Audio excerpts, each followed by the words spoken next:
Mega TV நேயர்களுக்கு வணக்கம். பெண்கள்.com நிகழ்ச்சியில் சுபகிரகம் பகுதியில் எல்லாரையும் சந்திக்கிறதுல மிகவும் மகிழ்ச்சி. இன்றைக்கி அமாவாசை மற்றும் ஹனுமத் ஜெயந்தி.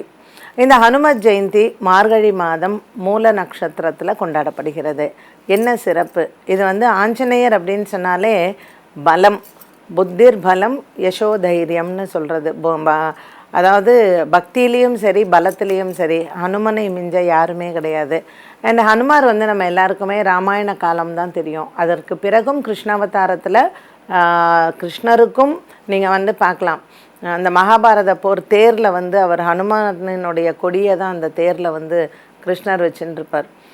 ஸோ மகாபாரதம் கிருஷ்ணாவதாரத்துலேயுமே அங்கே ஆஞ்சநேயரினுடைய பங்கு இருந்தது. ஆஞ்சநேயர் அப்பமும் இருந்தார், இப்பமும் கலிகாலத்திலையும் வாழ்கிறார். ஸோ ஒரு பலத்துக்கு புத்திக்கு நமக்கு எந்த ஒரு காரியம் ஜெயிக்கணும்னாலும் நம்ம வணங்குறது ஆஞ்சநேயர் சுவாமி தான்.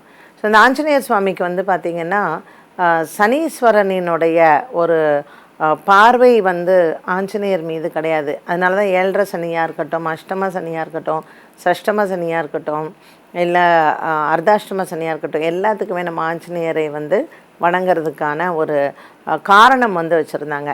சரி, மார்கழி மாதம் இந்த அமாவாசை, அதுவும் அது ஹனுமத் ஜெயந்தியாக நம்ம கொண்டாடுறோம்.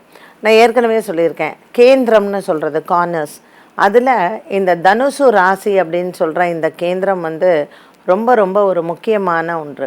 இதில் வானத்தில் பார்த்திங்கன்னா இந்த ராசி மண்டலம்னு சொல்கிறோம் இல்லையா, இந்த ராசி மண்டலத்தில் நட்சத்திர கூட்டங்கள், இந்த தனுசுல இருக்கக்கூடிய நட்சத்திர கூட்டங்களுக்கு பவர் ஜாஸ்தி. இப்போ ஆனி மூலம்னு சொல்கிறோம். இப்போ மார்கழி மாதம் மூலம் சூரியனும் சந்திரனும் ஒன்றாவே இருக்குது. ஆனி மாதத்தில் சூரியன் மிதுனத்தில் இருக்கார். அப்போ அந்த மிதுனத்தில் இருக்கக்கூடிய சூரியன் சந்திரன் மூலத்தில் இருக்கும்போது ஆனி மூலம். ஸோ ஆனி மூலம் அரசாளும்னு சொல்கிறது. அப்போ மூல நட்சத்திரத்தில் சந்திரன் சஞ்சாரம் பண்ணும் பொழுது ஒரு பெரிய பலத்தை அது கொடுக்கும். அது சூரியனோட சேர்ந்து இருக்கிறச்சு. இந்த மார்கழி மாதத்தில் தனுர் மாதம்னு சொல்லக்கூடிய மார்கழி மாதத்தில் தேவர்களுக்கான இரவு பொழுது முடிந்து விடியல் காலை பொழுது ஆரம்பிக்குது. ஸோ ஜென்ரலாக சூரியனினுடைய பாதையும் சந்திரனினுடைய அந்த பாதையும் வைத்து தான் காலத்தை நம்ம முடிவு பண்ணுறோம். அப்போ இந்த மார்கழி மாதம் சூரியனும் சந்திரனும் நேர்கோட்டில் அவங்க இருக்காங்க. அந்த நேர்கோட்டில் இருக்கும் பொழுது அதை அமாவாசை திதி அப்படின்னு சொல்கிறோம். வானத்தில் சந்திரன் அன்றைய நாள் மறைஞ்சிருக்கார். அவர் நேர்கோட்டில் இருக்கும்போது நமக்கு தெரியல, சந்திரன் இல்லைன்னு சொல்ல முடியாது, நேர்கோட்டில் இருக்கார். அதுக்கப்புறம் 12 டிகிரி வளர்பிறையாக வருகிறார் அவர். இந்த மூல நட்சத்திரத்தில் சூரியன் சந்திரன் சஞ்சாரமும் இது ரெண்டும் சேர்ந்து இருக்கும் பொழுது அது ஒரு பெரிய பலம், ஒரு ஆட்டம் பாம் மாதிரி அது.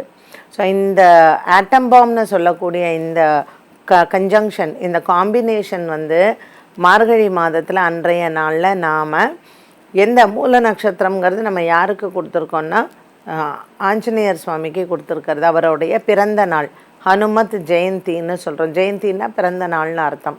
ஸோ இந்த ஹனுமத் ஜெயந்தியில் நாம் என்ன மாதிரியான விஷயங்கள் எல்லாம் செய்யலாம்? அதுவும் இந்த 7.5 சனி இருக்கிறவங்க, அஷ்டம சனியில் இருக்கிறவங்க, அர்த்தாஷ்டம சனியில் இருக்கிறவங்க, இவங்க எல்லாருக்குமே இந்த மார்கழி அமாவாசையில் மூல நட்சத்திரத்தில் ஆஞ்சநேயரை வழிபாடு செய்கிறது ரொம்ப நல்லது. ஸோ ஆஞ்சநேயர் சுவாமிக்கு நம்ம அபிஷேகம் அப்படின்னு செய்யும் பொழுது அவருக்கு பஞ்சாமிர்த அபிஷேகம் ரொம்ப விசேஷம். உங்கள் வீடு பக்கத்தில் ஆஞ்சநேயர் கோயில் இருந்ததுன்னா அபிஷேக பொருட்களை நீங்கள் கொடுக்கலாம். பஞ்சாமிர்தத்தில் வாழைப்பழம், பேரிச்சம்பழம், திராட்சை, கல்கண்டு, தேன், இந்த 5ம் ரொம்ப முக்கியமான பொருட்கள். நீங்கள் வீட்டில் ஸ்ரீராம ஜெயம் ஒரு 108 முறை ஸ்ரீராம ஜெயம் எழுதி, ஆஞ்சநேயர் படம் இல்லைன்னா கூட மானசீகமாக ஆஞ்சநேயரை நீங்கள் வணங்கலாம். 108 ஸ்ரீராம ஜெயம் எழுதி ஆஞ்சநேயரினுடைய ஹனுமான் சாலிசான்னு இருக்குது, கபீர்தாஸ் எழுதினது. ஸோ ஆஞ்சநேயரினுடைய அந்த ஹனுமான் சாலிசாவை நம்ம உச்சரித்து, அது ரொம்ப பெருசு, நிறைய பேருக்கு தெரியாது. ஜென்ரலாக ஸ்ரீராம ஜெயம் எழுதும் பொழுது ஹரே ராம சொல்லிகிட்டே கூட எழுதலாம், இல்லை ஸ்ரீராம ஜெயம் சொல்லிகிட்டே எழுதலாம். இந்த மந்திரங்கள் எல்லாமே நம்ம சொல்லி எழுதினாலே நமக்கு ஆஞ்சநேயரினுடைய அனுகிரகம் கண்டிப்பாக கிடைக்கும். இந்த ஹனுமத் ஜெயந்தியில் துளசி மாலை போடுறதுனால என்ன பலன் அப்படின்னு கேட்டிங்கன்னா, ஆஞ்சநேயருக்கு துளசி மாலை போட்டு நம்ம ஒரு அர்ச்சனை பண்ணுறோம். இல்லை மாலை வாங்கி கொண்டு போய் சாத்தி நம்ம வணங்கிக்கிறோம் அப்படின்னா அப்போ பெருமாளினுடைய அனுகிரகம் நமக்கு பரிபூரணமாக கிடைக்க. ஏன்னா ஆஞ்சநேயரினுடைய பக்தி தான் சிறந்தது. பக்தி அப்படின்னு பார்த்தாலே ஆஞ்சநேயர் தான். அப்போது அவரிடத்தில் போய் நம்ம பிரேமை, அதாவது நம்ம ராமரை வந்து எவ்வளோ நேசிக்கிறோம், இல்லை பெருமாளை எவ்வளோ நேசிக்கிறோங்கிறத ஒரு துளசி மாலை அவருக்கு போட்டாலே ராமபிரானினுடைய பரிபூர்ண ஆசீர்வாதம் நமக்கு கிடைத்தால் போல தான். வெற்றிலை மாலை, நம்ம ஏதாவது ஒரு காரியம் வந்து சித்தி ஆகணும், காரியம் ஜெயிக்கணும் அப்படின்னா இந்த வெற்றிலை மாலையை நாம் போடலாம். 36 வெத்தலை எடுத்துக்கணும், அதை 2 வைக்கணும். ஸோ 18 வெத்தலை உள்ள 18 சீவலோ வெட்டுப்பாக்கோ ஏதோ ஒன்று, வெறும் வெற்றிலையை நாம் மாலையாக போடக்கூடாது. 18 அதை 2, அதாவது 18 × 2 36 வெத்தலை வச்சு நம்ம அதை கட்டும் பொழுதே ஸ்ரீராம ஜெயம் சொல்லிகிட்டே கட்டணும். இது வந்து எதற்கு அப்படின்னா காரியம் ஜெயம், காரியம் சித்தின்னு சொல்கிறது. ஒரு வேலை கிடைக்கணும், இல்லைன்னா வந்து வெளிநாட்டுக்கு போகணும், வீசாவில் பிரச்சனை, காரிய தடங்கள், இது எல்லாத்துக்குமே நம்ம இந்த வெற்றிலை மாலையை போட்டு காரியம் ஜெயத்திற்காக நம்ம பண்ணலாம். அடுத்தது வெண்ணெய் சாற்றுதல். இந்த வெண்ணெய் சாத்துறது எதற்காக அப்படின்னு பார்த்திங்கன்னா, ஆஞ்சநேயர் வந்து இலங்கையில் போய் சீதா பிராட்டியாரை தேடுறதுக்காக போகிறார். அப்போ போகும்பொழுது ராவணனுடைய தர்பாரில் அவர் லங்கையை முழுக்க தீ தன்னுடைய வாலில் வந்து நெருப்பு வச்சு லங்கையை முழுக்க தீயாக்கிடுறாரு இல்லையா. அதுக்கப்புறம் அவர் உடம்புல வந்து நிறைய அந்த நெருப்பினுடைய புண்ணு வந்து உடம்புல இருக்குது. அவர் போய் சீதா பிராட்டியாரை போய் பார்க்குறார். அப்போ சீத்தை பார்த்துட்டு ஐயோ ஆஞ்சநேயருக்கு இப்படி வந்துடுதே அப்படின்னு சொல்லி, அங்கே அப்போல்லாம் வந்து உங்களுக்கு தயிரை கடைஞ்சி வெண்ணெய் எடுத்து வச்சு வீட்டில் தானே நம்ம நெய்யெல்லாம் வந்து பண்ணுறோம். யோசிச்சு பாருங்கள், ஒரு யுகத்திற்கு முன்னாடி எப்படி இருந்திருக்கும்னு.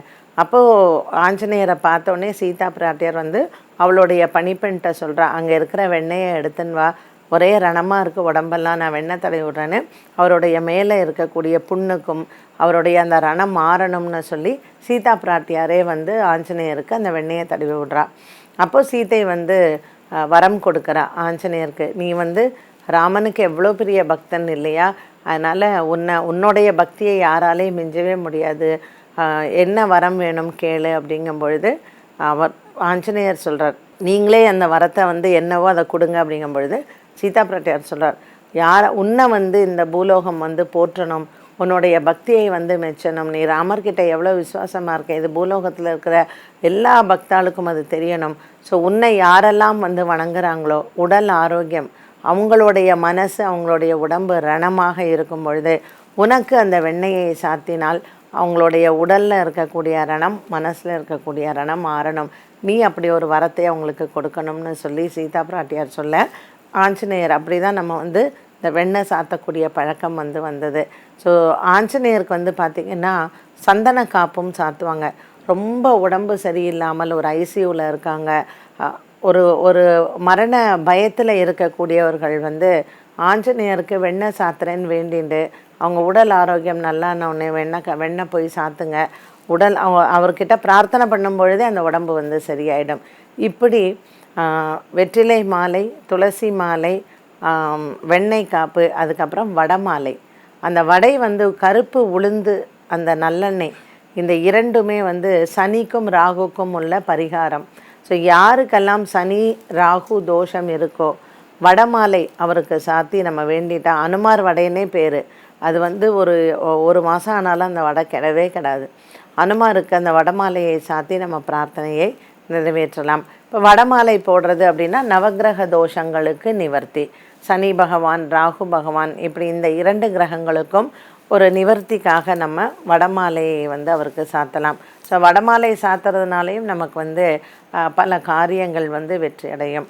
என்ன மாதிரியான ஒரு குறை இருந்தாலும் இந்த ஹனுமத் ஜெயந்தி, அதுவும் அது மார்கழி அமாவாசையில் தான் வரும், இந்த ஹனுமத் ஜெயந்தியில் நாம் பகவானை ஸ்ரீ ராமபிரானை வணங்கி அங்கே ஆஞ்சநேயருக்கு வடமாலை, வெண்ணெய் காப்பு, வெற்றிலை மாலை, துளசி மாலை, பஞ்சாமிர்த அபிஷேகம் இதெல்லாம் அவருக்கு பிடித்தது. நம்மளுடைய வாழ்க்கையில் எந்த விதமான தடைகளும் இல்லாமல் எல்லாத்துலேயுமே ஜெயிக்கிறதுக்கு ஆஞ்சநேயர் உறுதுணையாக இருக்க இந்த ஹனுமத் ஜெயந்தியில் அவரை வணங்கி இந்த ஏதாவது ஒன்று அவருக்கு பிடித்த ஒன்றை அவருக்கு கொடுத்து அவரினுடைய ஆசையை பெறலாம். என்ன நேயர்களே, இன்றைய பெண்கள்.com நிகழ்ச்சியில் சுபகிரகம் பகுதியில் இந்த மார்கழி மூல நட்சத்திரம் அமாவாசை ஹனுமன் ஜெயந்தி எப்படி கொண்டாடுவது அப்படிங்கிறத பார்த்தோம். மீண்டும் சந்திக்கும் வரை நன்றி, வணக்கம்.